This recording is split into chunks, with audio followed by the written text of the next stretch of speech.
أعوذ بالله السميع العليم من الشيطان الرجيم بسم الله الرحمن الرحيم الحمد لله رب العالمين وبه نستعين وصلى الله على سيدنا محمد وعلى الطاهرين وعلى الله عليهم أجمعين بسم الله الرحمن الرحيم اللهم كن لوليك الحجة ابن الحسن صلواتك عليه ورضاه في حديث أو في كل ساعة وليا ورافضا قائدا وناصرا ودليلا وعينا حتى تسكن وعدك تمام وتمتع فيها طويلا بمحمد وعلى الطاهرين وصلواتك من أجمعين. Commentaire de Ranotba, la 53e partie, une vidéo que j'ai intitulée Le véritable sens de la hijra, donc de l'émigration. Shir Sanad est maintenant dans une autre année par rapport à la playlist. Encore une fois, je vous répétais, il reste à peu près 6 ou 7, voire 8 leçons maximum, Inch'Allah. Donc maximum, on devrait arriver vers le 60e épisode, Inch'Allah. Et là, il ouvre un autre sujet, toujours relié à l'imam Mahdi al-Faraja, et bien sûr, lié au doua qui concerne l'imam Mahdi, et parfois le doua Notba. Mais comme dans le doua Notba, on retrouve un concentré d'informations, on peut retrouver les idées qui sont développées ici. En respectant les stations sublimes d'Al-Bayt, alayhi salam, en essayant d'accéder et d'aller vers eux, il est interdit de régresser en baissant de niveau ou bien de station, car on avance petit à petit à travers différentes stations pour aller vers Allah. C'est même qualifié de se bédouaniser après l'immigration. Se bédouaniser après l'immigration, c'est un terme employé en particulier dans le fiqh,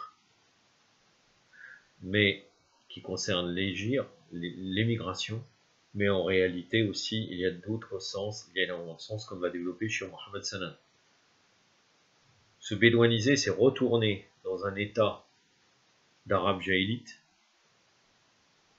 après avoir immigré, qu'il soit une immigration matérielle ou bien spirituelle. Se bédouaniser, par exemple, quand on parle dans le fiqh, c'est le fait que nous étions dans un territoire où nous pouvons appliquer certaines normes ou certaines règles islamiques, et nous émigrons en perdant cela. Donc là, c'est une régression, et c'est interdit dans le fiqh d'émigrer dans un territoire où nous perdons certains principes islamiques. Et ça s'appelle se bédouaniser après l'immigration. Ta'arab ba'da al-hijra.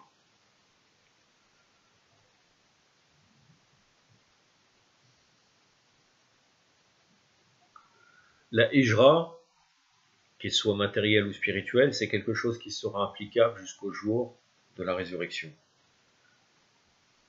Selon les sectes opposées à Ahlul-Bayt, alayhi salam, la hijra s'est terminée après la victoire du prophète sallallahu alayhi wa alayhi à la Mecque. Pour eux, c'est une émigration géographique. Là, on ne parle pas des différents types d'hijra que les salafistes ont développés, mais en règle générale, dans les traités, on parle de la hijra comme un phénomène historique de l'émigration du prophète sallallahu alayhi wa alayhi, qui a immigré de la Mecque à Médine et qui est retourné à la Mecque quand les circonstances étaient beaucoup plus favorables, et donc ça s'est terminé ici.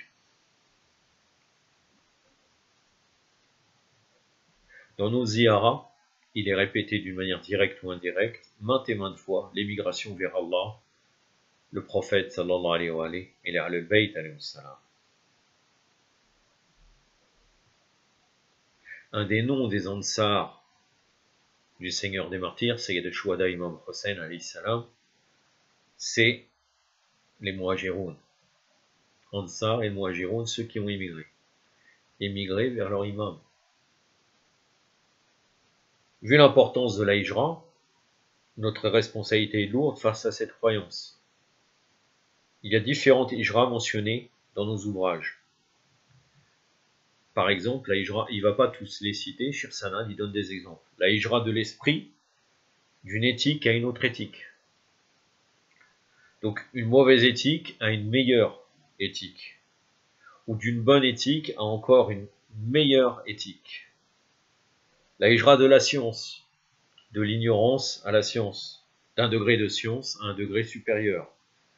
La hijra dans la politique, donc là on parle de la hijra géographique, les musulmans qui vivent sous un système non régi par l'islam, ou bien un système qui les contraint à perdre certaines choses de l'islam. Ça ne veut pas dire que parce qu'ils vivent dans un système non régi par l'islam, ils devraient émigrer, mais là on parle surtout dans le sens où ils ne peuvent pas faire évoluer les choses sans propager les valeurs divines, ou bien ils ne peuvent pas préserver leur religion, doivent émigrer dans un pays de croyance.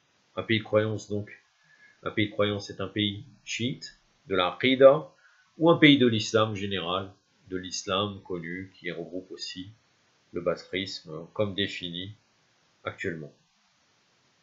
Des croyants sont venus vers l'imam Sa'd salam, et eux, ils avaient immigré. Ils avaient immigré vers Médine, pour lui dire qu'ils ont quitté Koufa pour la Mecque ou bien pour Médine. L'imam leur a dit, retournez à Koufa, car c'est un lieu de croyants. Un lieu, c'est-à-dire qu'en fait, on ne peut pas émigrer d'un lieu, si on est vraiment dans un lieu chiite et qu'on va perdre certaines choses, si on va dans un pays dit musulman, parce qu'on ne peut pas appliquer notre chiisme, on doit retourner dans ce pays chiite. Pourtant, c'est le lieu où était présent l'imam Sa'd alayhi salam. C'était une immigration de l'état de croyance vers l'état de l'islam. Allah dit aux Bédouins, Allah subhanahu wa ta'ala nous dit dans un certain verset coranique, ne dites pas vous croyez que vous croyez, mais dites que vous êtes soumis. La croyance n'est pas encore dans vos cœurs. L'état de croyance, on peut voir à travers ce verset, est supérieur à l'état de l'islam. La société de croyance est supérieure à la société islamique. Il y a énormément de différents types d'hijra, c'est un sujet de croyance et de jurisprudence très très vaste.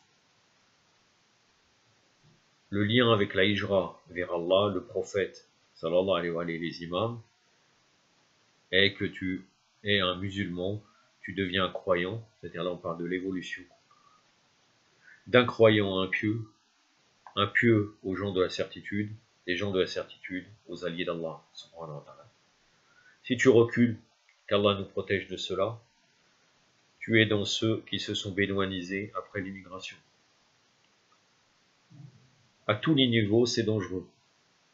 L'éthique, la croyance, etc., etc. Devenir mécréant après la foi. Mécréant pas selon la définition, mais avoir régressé dans la science. C'est-à-dire mécréant, ça veut pas dire que là, on guidé par le prof, mais on a régressé. Le fait d'avoir régressé, c'est une forme de mécréance. Une perte totale. Avoir le titre de pervers après la foi. Une émigration vers la bédouanisation. Il faut émigrer vers le meilleur, mais faire attention de ne pas émigrer vers le pire. L'émigration, c'est recommandé, c'est-à-dire parce qu'on peut rester dans le même niveau, mais le fait de s'améliorer, c'est recommandé vers le meilleur. Mais il ne faut pas retourner de cette émigration, c'est clairement haram. Dans le récit de la rencontre entre le prophète Moussa, alayhi wa Muhammad, et Khidr, Moussa qualifie les actes de Khidr comme quelque chose de grave, un acte répréhensible. Tu pourrais réclamer un salaire. Et Khidr, alayhi salam, lui indique la séparation entre lui et eux. Est-ce que Khidr, alayhi wa Muhammad, avait une autre charia que le prophète Moussa, alayhi salam? La charia extérieure n'est pas suffisante pour les pieux. C'est-à-dire qu'il y a un autre degré. Celle des pieux n'est pas suffisante pour les gens de la certitude. Celle des gens de la certitude n'est pas suffisante pour les waliyas, les alliés d'Allah. La plupart des croyants sont dans l'inattention. Ils sont dans une application et une compréhension réduite. La charia est la même, mais chacun a des degrés différents, comme le prophète Moussa alayhi salam, qui n'a pas pu comprendre les actes de Khidr alayhi salam. Il faut bien comprendre aussi que là, même si certaines personnes, je sais, qui diront l'inverse, ce n'est pas parce que Khidr avait le sens intérieur sur cette question qu'il était supérieur à Moussa alayhi salam. Pour quelle raison? Nous avons l'exemple des imams alayhi salam. Le prophète sallallahu alayhi wa sallam, il est descendu pour le tanzil, pour la charia en règle générale, et les imams sont là pour le tahwil. C'est un des rôles principaux des imams après le prophète sallallahu alayhi wa sallam, d'expliquer le tahwil des choses. Est-ce que les imams alayhi salam infaillibles, min al bayt alayhi salam, sont supérieurs au prophète? Certes non. L'application dans tous ces aspects n'est pas du niveau du prophète Moussa alayhi salam et de ceux doués de résolution, mais dans ceux qui sont les preuves envoyées par Allah pour ce sujet-là, Khidr, par exemple, Abu Talib, Abdel Muttalib. Sans l'imam Ali et les Ahlul Bayt, on n'aurait pas eu l'application totale des lois divines. Encore une fois, parce qu'ils sont là pour le tawhid. Mais le prophète Moussa alayhi salam n'a pas eu le degré total de compréhension défini comme défini dans Surat al-Kaf, dans la sourate de la caverne, versets 67-68. La sourate numéro 18, le verset 67-68. Et Khidr, dans ces versets-là, avait averti Moussa alayhi salam qu'il ne pouvait pas supporter. Comment saurais-tu pas? Il dit, c'est-à-dire Moussa alayhi salam, tu ne saurais être patient. Il dit à Moussa, c'est Khidr qui parle, tu ne saurais être patient ma compagnie. Comment serais-tu patient devant ce dont tu ne connais pas les secrets? Ba'da a'udhu billahi samir al-ghalim minash shaitanir rajim. Qala innaka lam yastati'a ma'iya sabran wa kayfa tasbiru ala man lam tuhita bihi khubran. Sadaqallahu al-aliyyul azim.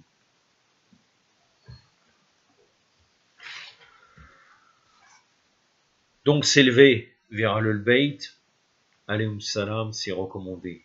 Mais reculer, c'est haram, c'est se bédouaniser après l'immigration. L'objectif des doigts envers l'imam Zaman, est de s'élever, faire la hijra vers lui. Dans le doigt al-ahad, qu'on dit le matin, on dit à la fin, pour montrer notre attachement, en s'élevant, en renouvelant notre foi en lui. Le doigt al-ahad est là pour l'allégeance, l'éducation en mouvement, en prenant sa responsabilité envers lui. Cher Sanad, au milieu de cette intervention, on peut dire que j'ai fini avec ce sujet, mais au milieu de cette intervention, il avait parlé de Najal Balara, et Khutbat al-Muttaqin, et d'autres khutbas. Je ne l'ai pas mentionné parce que ça faisait un peu décousu. Il avait fait une parenthèse sur Khutbat al-Muttaqin et certains khutbas qui vont dans le sens de l'Hijra, ou bien d'une avancée vers les degrés supérieurs, en disant que c'était un miracle. I'jaz. Je vais prendre 3 passages pour terminer de Najal Balara, la nouvelle, la version complète, qu'on a maintenant, alhamdoulilah, en français, traduit par le frère Ahmed Mustafa. Qu'Allah le bénisse pour ça. Et donc je vais vous citer à la fin le Khutbat al-Muttaqin, mais vous citer 2 passages de discours que je lirai en entier pour le baraka, parce que sinon ça touche à d'autres sujets. Donc le discours 189, justement, de la foi et l'obligation d'émigrer. Il y a la foi qui est ferme, l'imam Ali alayhi salam nous dit, et immuable dans les cœurs. Il y a celle qui reste dans le cœur et la poitrine temporairement. Pour un certain temps, si vous deviez vous libérer de quelqu'un, vous devriez attendre que la mort s'approche de lui, car il s'agit là de la limite du temps pour la libération. Darkeko, regardez bien. Et l'immigration garde sa position d'origine, c'est-à-dire qu'elle est toujours effective. Allah le Très-Haut n'a pas besoin d'autre légion de la terre, de celui qui accepte la foi en secret ou de celui qui le fait ouvertement. L'émigration ne s'applique qu'à celui qui reconnaît l'argument sur terre. Et le Hujja, l'imam. Quiconque le reconnaît et l'admet sera un émigrant. Un émigrant donc aussi spirituel. Et il ira envers le prophète, Allah envers le prophète et les imams alayhi salam. L'affranchissement de l'obligation d'émigration ne s'applique pas à celui qui atteint l'argument, qui l'entend et dont le cœur préserve la foi. Assurément, notre cas est difficile et compliqué. Personne ne peut l'entendre si ce n'est le croyant dont le cœur a été éprouvé par Allah avec la foi. Nos traditions ne seront préservées que par des cœurs honnêtes et des hommes à la compréhension solide. Ô gens, interrogez-moi avant que vous m'évardiez. car en vérité j'ai plus de connaissances sur les voies du ciel que les voies de la terre. Faites-le avant que le mal ne surgisse sur ses pieds, qui n'écrase même les museaux et ne détruise la présence d'esprit des gens. Un autre discours.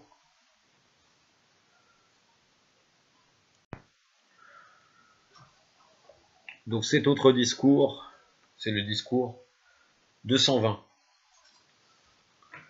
De la description de ceux qui voyagent sur un chemin qui mène à Allah à le glorifier. Donc les émigrés, ceux qui émigrent vers Allah. Il a gardé son esprit vivant et a tué son ego, jusqu'à ce que son corps soit devenu fin, que sa corpulence soit devenue légère, et qu'un éclat d'une extrême brillance soit apparu pour lui. Il a éclairé la voie pour lui, il l'a mené sur le chemin. Diverses portes l'ont guidé vers la porte de la sécurité et le lieu de séjour. Ses pieds, qui permettent l'équilibre de son corps, se sont fixés dans la position de la sécurité et du confort pour la manière de l'employer son cœur et satisfaire son Seigneur. Maintenant, nous arrivons à la fin et je terminerai par cela.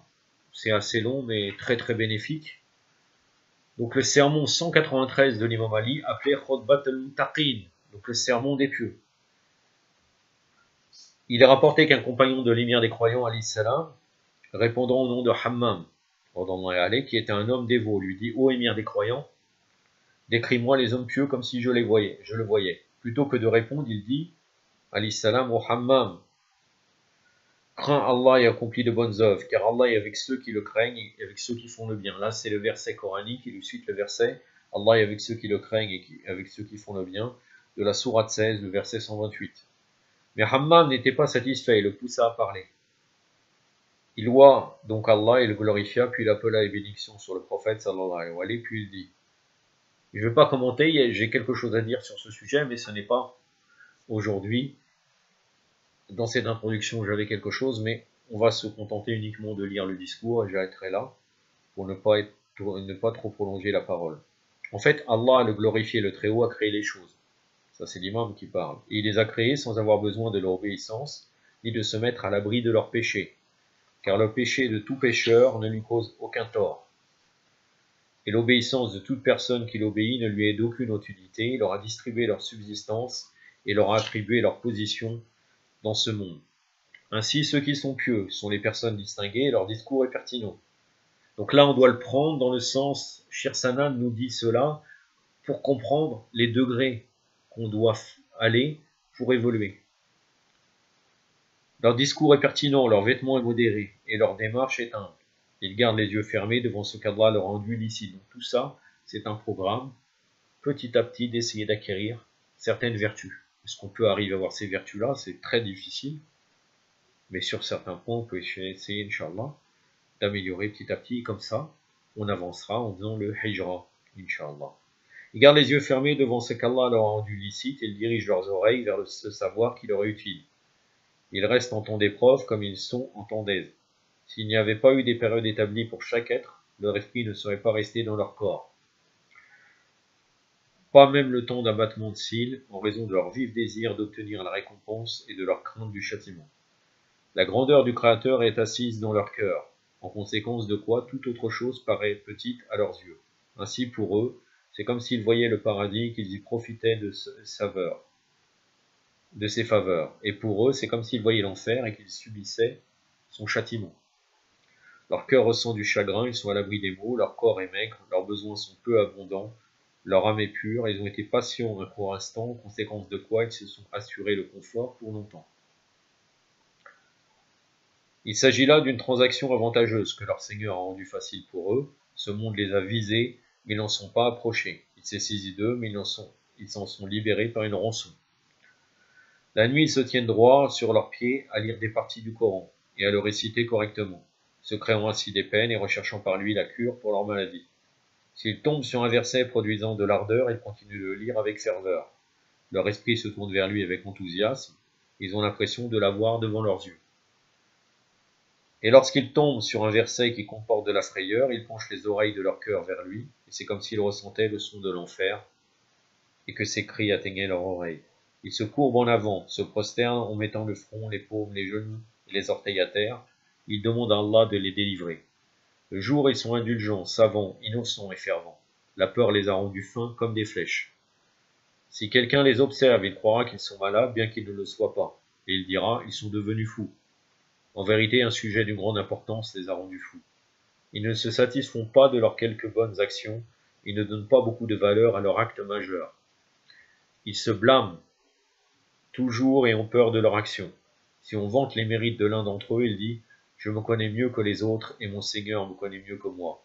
Mon Seigneur ne me traite pas selon ce qu'ils disent. Rends-moi meilleur de ce qu'ils pensent de moi et pardonne-moi de ce qu'ils ne savent pas. » La particularité de chacun d'entre eux est que vous le verrez en lui une force en matière de religion, une détermination ainsi qu'une indulgence, la foi et la conviction, une ferveur pour acquérir le savoir avec patience, une modération dans la richesse, une dévotion dans l'adoration, une grâce dans la famine, l'endurance face aux difficultés, une volonté d'avoir ce qui est licite, une vitalité pour suivre la bonne direction et une détestation de l'avidité.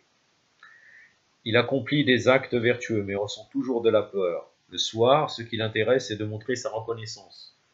Le matin, son intérêt se porte vers le rappel. Il passe la nuit dans la crainte et se lève le matin dans la joie. La crainte de peur que la nuit ne s'écoule dans la négligence et la joie pour la faveur et la miséricorde qu'il a reçue. Si son ego refuse de supporter quelque chose qu'il n'aime pas, l'homme ne lui accordera pas sa requête pour avoir ce qu'il veut. Ses yeux brillent à l'évocation de ce qui dure toujours, alors qu'il se tient à l'écart des choses qui ne durent pas. Il infuse le savoir dans l'indulgence et le discours dans l'action.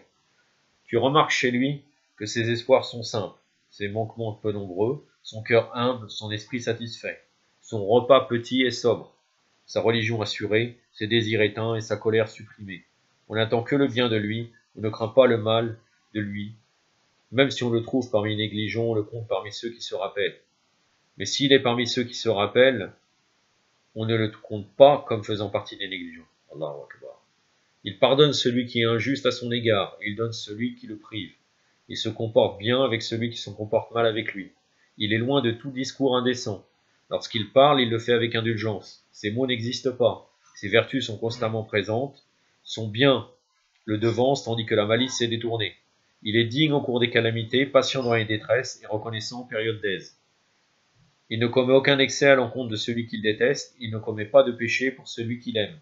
Il reconnaît la vérité lorsqu'une preuve lui est présentée. Il ne perd pas ce qui lui est confié, il n'oublie pas ce dont il doit se souvenir. Il n'insulte pas les autres, il ne cause pas du tort à son voisin, il n'est pas content du malheur des autres, il ne se lance pas dans de mauvaises activités, il ne quitte pas la vérité. S'il garde le silence, son silence ne le peine pas. S'il rit, il ne lève pas la voix. Si on lui cause du tort, il patiente jusqu'à ce qu'Allah le venge. Son propre ego est bouleversé à cause de lui, alors que les gens se sentent à l'aise avec lui. Il se fatigue pour sa vie dans l'au-delà et permet aux gens de ressentir de la tranquillité avec lui. S'il s'écarte des autres, il le fait par ascétisme et par désir de se purifier. Et s'il se rapproche de certains, c'est par indulgence et bienveillance.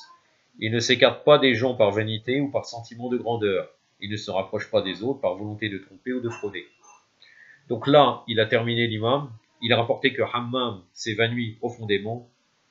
Rahmatullah alayh, il est décédé.